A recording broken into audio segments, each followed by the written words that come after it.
Starting with breathtaking quality, will this series steal the spotlight this season? Oshi no ko! Hey guys, it's me, Aiki! Finally, the second season of Oshi no ko has begun.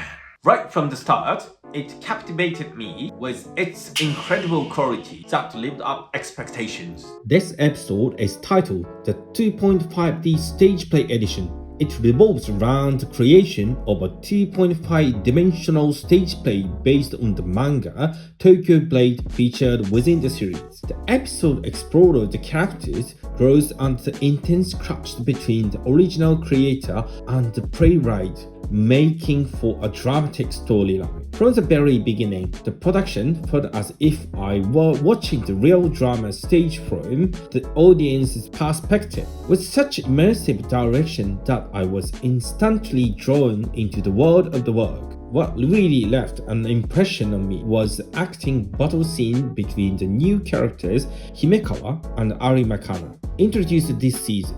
By the way, Ari Makana is my favorite. Their performance crashed head-on, but the way it's portrayed here is incredibly fascinating. The strong contrast of blue and orange colors was striking and really caught the eye. Such vivid colors were used to express each character's emotion and performance. The way these elements directly clash and blend together to create a new world is incredibly fascinating. It was also interesting to see the relationship between Akane and Aqua, who became lovers through the reality dating show depicted in the first season. What will be depicted becomes the core of this episode, which is about the difference in media. The stage play within the show is based on the manga Tokyo Blade, which has its own unique expressions. When considering how to present it most appealingly on stage, a different media from the original, it involves exploring various differences in expression and adjustment to settings. This process of finding the most attractive way to convey it to the audience is the role of the playwright. The line, "If we are just going to follow the original, we don't need a playwright," really gets to the heart of this episode. This topic isn't related to this anime, but actually, last year, a well-known Japanese manga artist committed suicide. Parts leading up to the death has striking similarities to the story of this anime. The reason being, a manga created by this artist was adapted into the TV drama. However, the TV crew pushed forward with a script that was significantly divided from the original settings specified by the manga artist. This led to visibly conflict between the two parties on social media, where fans of the original works began attacking the TV media's scriptwriters on social media, spreaded by these changes. As a result, the manga artist, who was the original creator, tragically ended up committing suicide. This happened just last year and remains a sensational event in the mind of us Japanese, given this season's themes of how to effectively portray difference in media format. It's a point that I find particularly compelling. Returning to the anime discussion, the climax of this episode is incredible. Finally,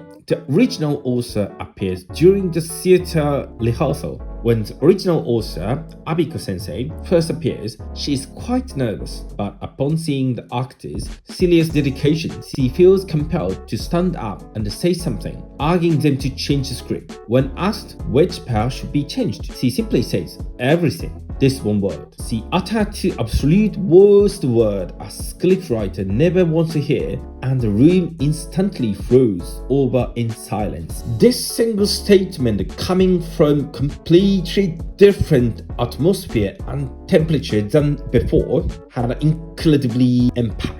I think creating this episode opening and ending must have been quite challenging. Indeed, opening of the first season was just too magnificent. The song Idol fit Oshi no ko far too perfectly. When considering how to adapt this to match the 2.5-dimensional stage play episodes and reflect the world of Oshi no ko, the opening turned out to be incredibly cool. The opening visuals depict Aqua and the others diving into expressing the world of Tokyo Blade, while the lyrics reflect Aqua's emotions. This dual structure perfectly captured the essence of Oshinoko. It was really cool. And then, this ending, the transition into the song was really well done in the first season, and they've carried that over this time too. The way it smoothly transitions from the final scene of the anime into the ending is just so satisfying.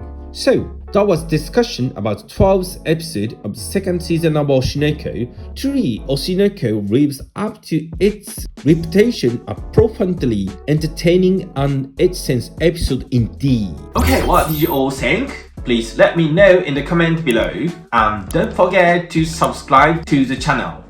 Manga and anime are truly amazing. Mata ne!